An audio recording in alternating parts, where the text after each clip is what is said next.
दर्शकों, स्वागत है आपका हमारे विशेष कार्यक्रम दिशा धाम में और मैं हूं आपके साथ आरजू दुबे।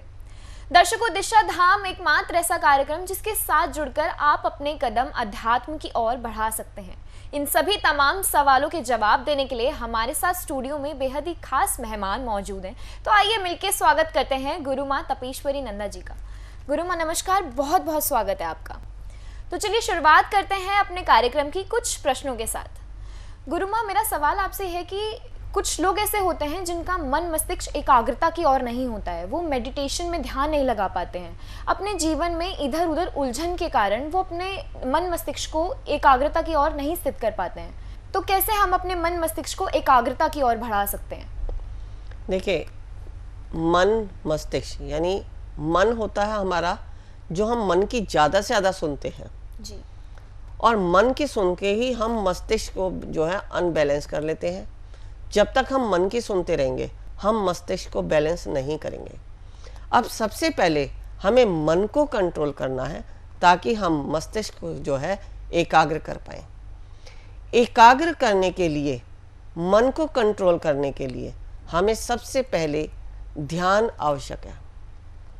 जैसे हम योग करते हैं, प्राणायाम करते हैं, उसके बाद ध्यान करते हैं, तो ध्यान से पहले हमारे को योग आना चाहिए, प्राणायाम आने चाहिए, फिर उसके बाद हम ध्यान की अवस्था में जाते हैं तो हम एकाग्रता की ओर जाते हैं। मन को कंट्रोल करना, मन को कंट्रोल हम कैसे कर पाएंगे? जब हमारी इंद्रियां कंट्रोल होती हैं। जब तक हमारी ये इंद्रियां बाहरी चीज़ों को देखती रहेंगी तब तक हमारा मन कंट्रोल नहीं होता। और जैसे ही हमने इन बाहरी चीज़ों को देखना बंद कर दिया तो हमारा मन जो है कंट्रोल हो जाता है। अब बाहरी चीज़ों को हम कब कंट्रोल करते हैं? मैं यहाँ एक बात छोटी सी बताऊंगी कि देखिए, हम पशु पक्षी हुए, पेड़ पौधे हुए, सभी से हम थोड़ा थोड़ा ज्ञान अगर लेते हैं तो शायद हम भी उस योग्य बन जाते हैं जो एक पशु पक्षी करते हैं। आपने देखा है कि कबूतर जब बिल्ली उसे खाने आती है तो वो अपनी आंखें बंद कर लेता है, यानी वो देख रहा है कि मुझे दिख ही नहीं रही, चाहे अब मेरी मृत्यु भी क्यों ना हो जाए, मैं तो देख ही नहीं रहा कि मुझे कौन खा रहा है, चाहे मृत्यु भी क्यों ना हो जाए। तो इसी प्रकार हम क्या करते हैं कि अपनी इन इंद्रियों के कारण बाहरी संसारी उनमें दौड़ते रहते हैं और इनकी दौड़ में इतने खो जाते हैं कि जो हमें अंदर में चाहिए वो कभी मिलता ही नहीं है। अब यहाँ देखिए, जब कबूतर के मन में विचार आया कि मैं अंदर में चला गया, उसकी आंखें बंद हो गई, तो बिल्ली भी ये सोचती है कि ये तो पहले से ही मरा हुआ है और उसको छोड़ के चली जाती है। तो उसने यहाँ कबूतर के मन का भी भाव जो है वो दूर हो गया कि मुझे बाहर कुछ नहीं दिख रहा है, मैं तो अब अंदर चला गया, उसने अपने अंदर में चला गया। और बिल्ली भी ये सोचती है कि वो कबूतर तो मरा हुआ है। दोनों का काम बन गया, यानी कबूतर सुरक्षित है। अब हमें अगर सुरक्षित होना है, क्योंकि जब तक हम एकाग्र नहीं है, जब तक हमारा मन कंट्रोल नहीं है, जब तक हमारी इंद्रियां वश में नहीं है, तब तक हम सुरक्षित हो ही नहीं सकते। ये चाहे अब मानो या सब कुछ समाप्त होने के बाद मानो, लेकिन मानना तो पड़ेगा ही, क्योंकि जब तक हम इंद्रियों को कंट्रोल नहीं करेंगे तब तक हम अपने अंदर में जाके एकाग्र नहीं हो पाएंगे। अब अंदर में जाने का मार्ग क्या है? सबसे पहले मैंने बताया ध्यान। अब ध्यान में जाने के लिए भी हमें नाड़ी शोधन की आवश्यकता होती है। अगर हमें ध्यान में घंटों बैठना है या जितने भी समय बैठना है तो हमारा शरीर साथ दे। अब साथ देने के लिए यदि हमारा नाड़ी शोधन है, हमारे शरीर की एक एक नस नाड़ी शुद्ध है, तो हम ध्यान की अवस्था तक जा सकते हैं। अब ध्यान की अवस्था तक जाने के लिए नाड़ी शोधन कैसे किया जाए? नाड़ी शोधन के लिए हमारे प्राणायाम है। अब प्राणायाम को करने के लिए भी, जब हम प्राणायाम भी कर रहे हैं तो हमारे लंग्स की कैपेसिटी भी होनी चाहिए या हमारे शरीर में उतनी क्षमता होनी चाहिए कि हम प्राणायाम आराम से कर सकें। क्योंकि प्राणायाम में कई बार क्या होता है, श्वास जो खींचना है और छोड़ना है, हमें लेना है और छोड़ना है, उस प्रक्रिया में भी हमें हमारे लंग्स साथ नहीं देते या शरीर साथ नहीं देता। बहुत सारे लोग नहीं कर पाते हैं। ये मैंने बहुत लोगों को देखा है कई बार मैं जैसे घूमने जाती हूँ, सुबह सुबह मॉर्निंग वॉक के लिए जा रहे हैं, हम भी प्रकृति का मज़ा लेते हैं, तो वहाँ पर मैं देखती हूँ बहुत सारे लोग जो है प्राणायाम तो कर रहे हैं लेकिन ठीक तरह से कर नहीं पा रहे हैं। तो उनको करने से पहले भी हमारी शरीर की कुछ ऐसी एक्सरसाइज है जो वहाँ तक पहुँचने के लिए, जो हमने अपनी पिछली वीडियो में जैसे कि तत्वों की बात करी थी, तो उन तत्वों को बैलेंस करने के लिए जो है बहुत ही कारगर होती है। जब हमारे शरीर उन तत्वों को बैलेंस कर लेता है और हमारी बॉडी फ्लेक्सिबल हो जाती है, जैसे अगर बहुत सारे लोग मोटे हैं, उनके थाई पर बहुत ज़्यादा मांस है, वो बैठ नहीं पाते ज़्यादा टाइम, ध्यान नहीं कर पाते, तो उस थाई की चर्बी को हमें कैसे कम करना है। या शोल्डर है, हमें शोल्डर पे अगर हमारे जो बहुत ज़्यादा मांस है उसको कैसे कम करना है। या स्पाइन में अगर हमारी प्रॉब्लम है तो उस स्पाइन की प्रॉब्लम को कैसे दूर करना है। ये सारी एक्सरसाइज के बाद हम प्राणायाम करते हैं, प्राणायाम के बाद फिर ध्यान करते हैं, तो हम एकाग्रता की तरफ जाते हैं। अब ध्यान करने के लिए भी बहुत सारी बातों का ध्यान रखना पड़ता है। गुरुमा, मेरा एक प्रश्न है कि एक विद्यार्थी के जीवन की अगर बात करें तो उसका ध्यान पढ़ाई में नहीं लग पाता है, क्या कारण है इसके पीछे? देखिए, हमने बात बताई ना जहाँ मन की जी, तो बच्चे का मन क्या होता है, चंचल होता है। अगर बच्चे को भी उसके शुरुआती दौर में, जब उसका जो हमारी जैसे हम बात करते हैं 3 साल से 7 साल तक की जो आयु होती है, अगर उन दिनों में बच्चे को अच्छे संस्कार दिए जाएं या इस तरह के संस्कार दिए जाएं, उनको थोड़ी देर भगवान नाम या आंख बंद करके सिर्फ बैठने का अभ्यास ही करा दिया जाए, तो वो जो है एकाग्रता की तरफ जाने के लिए तैयार हो जाते हैं। जब तक बच्चा एकाग्र नहीं है तो उसका मन जो है चंचल रहेगा। अब मन चंचल है तो वो एकाग्र नहीं होगा। तो यह सबसे पहले बात है हमारे मन की। तो बच्चे के मन को कंट्रोल कर। अब बच्चा, देखिए हम कहेंगे कि बच्चा तो वैसे देखिए चंचल ही होते हैं। अब यही एक उम्र होती है जब बच्चे जो है खेल कूद चंचलता की तरफ जाते हैं, लेकिन चंचलता के साथ हमें जो है एकाग्रता की तरफ भी जाना है। बच्चे का मन ऐसा होना चाहिए कि जहाँ तन वहाँ मन। अगर वह पढ़ाई कर रहा है तो पढ़ाई में एकाग्र है, अगर वह खेल कर रहा है तो पूरा फोकस खेलों में हो। बहुत सारे बच्चे ऐसे होते हैं जो खेलों में ही इतने आगे बढ़ जाते हैं कि वो खेलों में ही अपना नाम कमा लेते हैं, और बहुत सारे ऐसे बच्चे हैं जो पढ़ाई में ही अपना नाम कमाते हैं। जैसे पढ़ाई में भी अगर हम अलग अलग हमारे जो भी कोई हमारे अर्निंग सोर्सेस हैं, उनमें भी हमें देखते हैं कि बच्चे का किस तरफ ज़्यादा रुझान है, उसकी तरफ हमें, अगर हमने अपने बच्चे को जान लिया कि इसका रुझान इस तरफ है, तो हमें उसी तरफ उसको एकाग्रता की तरफ ले जाना चाहिए। फिर भी अगर मैं बात करूं कि फिर भी अगर आपका बच्चा नहीं कंट्रोल में आ रहा है तो उसे ध्यान की कुछ क्रियाएं ऐसी सिखा दी जाएं जिससे कि जो है उसे मज़ा भी आए और वो एकाग्र भी हो जाए। जैसे हम अपने मुद्रा विज्ञान की अगर मैं बात करूं, हमने अपने मुद्रा विज्ञान के विषय में पहले बताया है, लेकिन मुद्रा विज्ञान एक ऐसा विषय है जो आपको ध्यान की अवस्था तक जाने के लिए प्रथम सीढ़ी है। अगर आपने उसको अप्लाई कर लिया तो आप जो है बहुत आसान तरीके से, बहुत सरल तरीके से, बहुत सुगम तरीके से जो है ध्यान की अवस्था तक पहुंच सकते हैं। चाहे वहाँ आपको घंटों घंटों भी अगर बैठना पड़ जाए तो भी आपका शरीर साथ देता है, और इसके आपके मन और इंद्रियां कंट्रोल में होती हैं। तो यहाँ मैं अगर बच्चों की बात करती हूँ, यहाँ मैं एक मुद्रा आपको यहाँ बता देती हूँ जिससे आपके बच्चे जो है एकाग्रता की तरफ जाएंगे। जैसे आपका बच्चा अगर टीवी भी देख रहा है या आप गाड़ी में ट्रैवल कर रहे हैं, कहीं पर भी आप सफ़र कर रहे हैं, तो अपने बच्चे को कहीं बैठने की एक आदत डाल दें कि उसको जो है ये चारों उंगलियां आपस में ऐसे क्रॉस करनी है, ये अंगूठे आपस में जो अग्रभाग है इनका आपस में मिला लें, और इस तरह से अपनी ये जो छोटी उंगलियों के जो 2 पॉइंट है यहाँ मिलते हैं, इस पॉइंट को नाभि के ऊपर रख लें। और ये बैठने की अगर अवस्था आपके बच्चे ने बना ली तो आपके बच्चे की जो है पूरे शरीर की जो पॉजिटिव एनर्जी है वो अपने आप एक्टिव होती रहेगी, और नाभि द्वार से उसके पूरे शरीर में उसका संचार होता रहेगा, जिसके कारण वो एकाग्रता की तरफ अपने आप बढ़ने लगता है। ऐसी बहुत सारी मुद्राएं हैं जिनसे आप जीवन में जो भी कुछ करना चाहें वो कर सकते हैं। अब जैसे अगर मैं मुद्राओं की अगर मैं बात करने लगी तो बहुत सारे बच्चे ऐसे होते हैं जो डिसीजन नहीं ले पाते। जी। तो डिसीजन लेने के लिए आपके अपने बच्चों को आदत डाल दें, ये जो हमारा थंब होता है इसके चारों तरफ अगर हम इस तर्जनी उंगली से इस प्रकार घुमाते रहें, बैठ के ये आदत डाल दो बच्चों को कि ऐसे ऐसे घुमाना है, खेल का खेल हो जाएगा बच्चों के लिए और उनकी जो है आदत भी सुधरती चली जाएगी।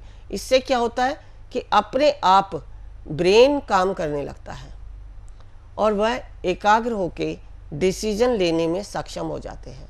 इससे हमारे डिसीजन लेने की पावर बढ़ती है। आप ऐसे बैठे हैं, ऐसे करते रहें, खाली चल रहे हैं तो भी आप ऐसे करते रहें।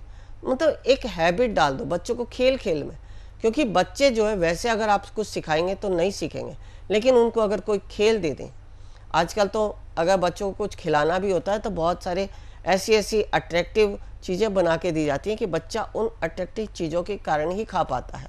ऐसे ही अगर आपको लगता है कि आपका बच्चा ऐसे नहीं मान रहा है तो उनको कोई भी क्रिया जो है खेल के तरीके से उनको सिखा दें।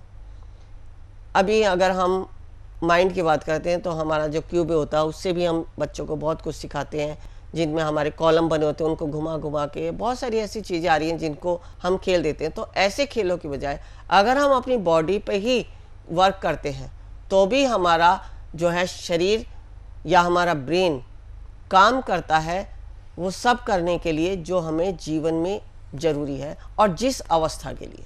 जैसे आपने बात करी बच्चों की, तो बच्चों को हम खेल खेल में ही ऐसी छोटी छोटी प्रक्रियाएं सिखा दें जिनसे उनको हैबिट हो जाती है।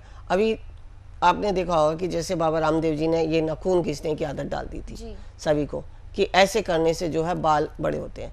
तो एक बच्चे को भी अगर हम ऐसे छोटा सा एक टॉपिक दे देते हैं तो वो भी इसको खेल खेल में अपनी एक हैबिट बनाकर सब कुछ गेन कर सकते हैं जो उनको उस अवस्था में चाहिए। तो हम अभी बात कर रहे थे ध्यान की।